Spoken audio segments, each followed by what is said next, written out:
Assalamualaikum warahmatullahi wabarakatuh. Halo sobat pembelajar, apa kabar? Semoga sehat ya. Kita telah melalui pandemi ini lebih setahun sampai sekarang ya. Dan memang di seluruh dunia pendidikan terganggu dahsyat.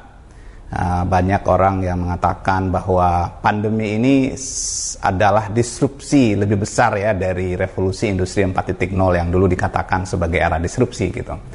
Bahkan pandemi ada yang menyebutnya sebagai supernova ya, yaitu sebuah ledakan besar yang berpotensi menghancurkan satu tatanan.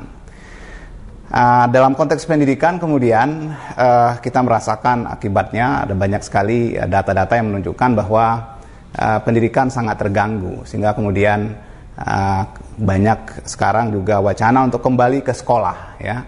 Kita ingin kembali ke sekolah seperti dulu. Bahkan pemerintah Indonesia dengan SK 4 Menteri terakhir itu telah mendorong pemerintah daerah maksudnya untuk melakukan akselerasi sekolah tatap muka kembali. Nah, saya ingin memberikan perspektif sobat pembelajar bagaimana kita menghadapi pandemi ini dan kemudian bagaimana kita bisa mengefektifkan pembelajaran kita dengan tetap memperhatikan beberapa isu ya terkait dengan ancaman karena pandemi ini untuk kesehatan kita. Nah, sobat pembelajar, pertama mari sedikit berefleksi ya mengapa pemerintah ingin secepatnya atau mendorong pemerintah daerah untuk kembali tatap muka.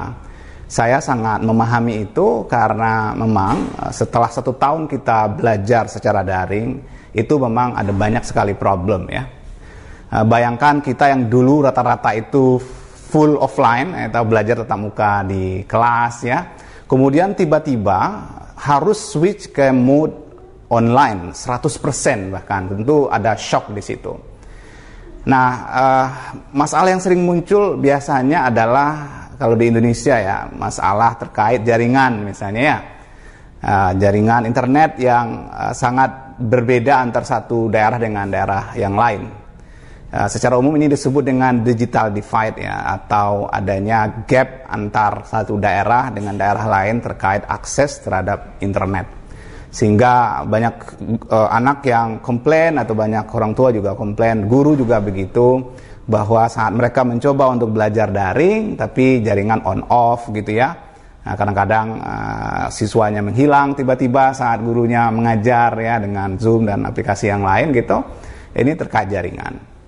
Nah, masalah lain yang juga sering disebut itu adalah masalah fasilitas ya untuk belajar daring itu.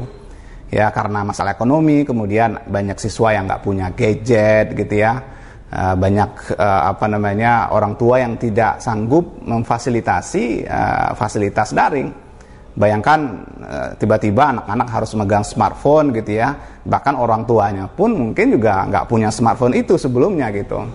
Jadi wajar kalau misalnya sebagian masyarakat atau sebagian orang tua merasa belajar daring itu berat bagi mereka. Dan ini sangat wajar ya, karena perbedaan ekonomi ya antar satu masyarakat dengan masyarakat yang lain di Indonesia.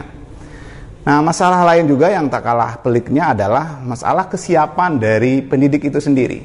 Ya, kalau tadi itu masalah dengan gap di sisi infrastruktur internet, ini adalah gap dari sisi kemampuan guru untuk melakukan pembelajaran daring.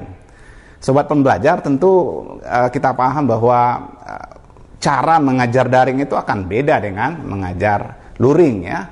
Karena di daring kita harus familiar dengan teknologi, kemudian suasananya berbeda gitu ya.